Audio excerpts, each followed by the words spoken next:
ఏం పోనీ గోపాలరావు గారింటికి వెళ్ళొద్దాంరా. ఏం మాట్లాడవు? నువ్వు వెళ్ళిరా పొడిగా అంది అరుణ. ఇంట్లో కూర్చుని ఏం చేస్తావు, అలా వెళ్ళొద్దాం అన్నారు శేఖరం. అయినా అరుణ మాట్లాడలేదు. ఏం అరుణ? నేనేం రాను, నువ్వు వెళ్ళొచ్చే. శేఖరం అరుణ దగ్గరికి వస్తూ తనకేమీ తెలియనట్లే అడిగాడు. అలా ఉన్నావేమరుణా? అరుణకి మళ్ళా మండింది. నా కొంట్లో బాగానే ఉంది, కాస్త హేళనగా అంది అరుణ. ఆ మాటతో శేఖరం మనస్సు చివుక్కుమంది. అరుణ ఎప్పుడూ ఇలా మాట్లాడి ఎరగదు. అతనికి మీరా మీద ఆగ్రహం కలిగింది కూడా. అరుణకి తన మీద ఎప్పుడూ రానంత కోపం వచ్చిందని కూడా గ్రహించేది. అరుణ అలా అన్నదే కానీ తర్వాత అలా ఎందుకన్నానా అని బాధపడింది. అదేమిటరుణా అన్నాడు శేఖరం బాధగా. ఏం లేదు, నా మీద కోపం వచ్చింది కదూ. నాకెవరి మీద కోపం లేదు. నేను వెళ్ళటం మానేద్దాం అనుకుంటే నువ్వెళ్ళు కూర్చోమని చెప్తానని ఇలా చేస్తావనుకోలేదు బాధగా అంది అరుణ. చెప్పానుగా, వదిన గేట్లోనే ఎదురుపడి చెప్పి పంపేసింది. లేకపోతే చెప్పడానికి నాకేం బాధ. పోనీ ఆవిడ గారి ఇల్లు ఎక్కడో చెప్పు, వెళ్ళి తీసుకొస్తాను అన్నాడు శేఖరం చివరి మాటకి నవ్వుతూ. అరుణ ఆశ్చర్యంగా చూసింది. నిజంగానే చెప్తున్నా అన్నాడు శేఖరం అరుణ కళ్ళల్లో ఆశ్చర్యం గమనించి. ఏం వద్దులే అంది అరుణ మొహం తిప్పేసుకుంటూ. వాళ్ళు వచ్చేసరికి శేఖరం ఇంట్లో లేడు. కోటేశ్వరరావే తను పలానా అని చెప్పుకున్నాడు. రాజేంద్ర వాళ్ళకి చాలా హడావుడిగా మర్యాదలు చేశాడు. జ్యోతి అరుణ దగ్గరికెళ్ళి కూర్చుంది. నలుగురిలోకి వచ్చి కూర్చోవటం అరుణకి అంతగా అలవాటు లేదు. వాళ్ళు వచ్చి అర్ధగంట అవుతుండగా శేఖరం మూర్తి వచ్చారు.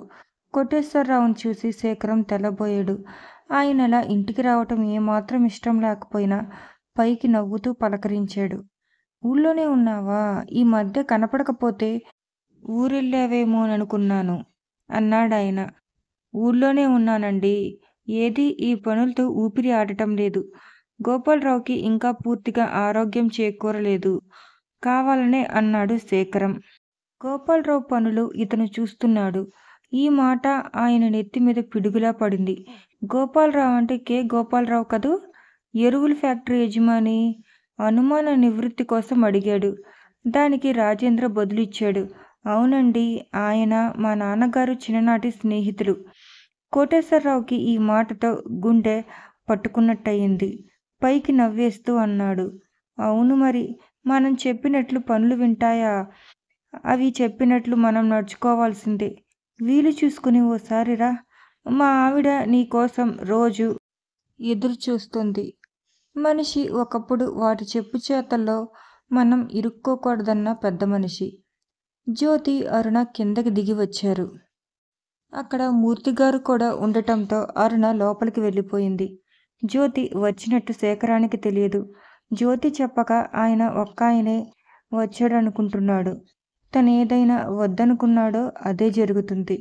ఇంకా ఈ రాకపోకలు ఇలాగే జరుగుతాయి. అతనికి మీరా మీద చెప్పలేనంత కోపం వచ్చింది. ఆ అమ్మాయి చూపించబట్టేగా వాళ్ళకి ఇల్లు తెలిసింది. వాళ్ళు వెళ్తామని లేచారు.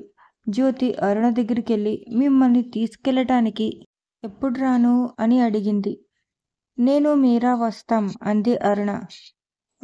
ఇప్పటికి చాలాసార్లు వచ్చారుగా నిష్ఠూరంగా అంది.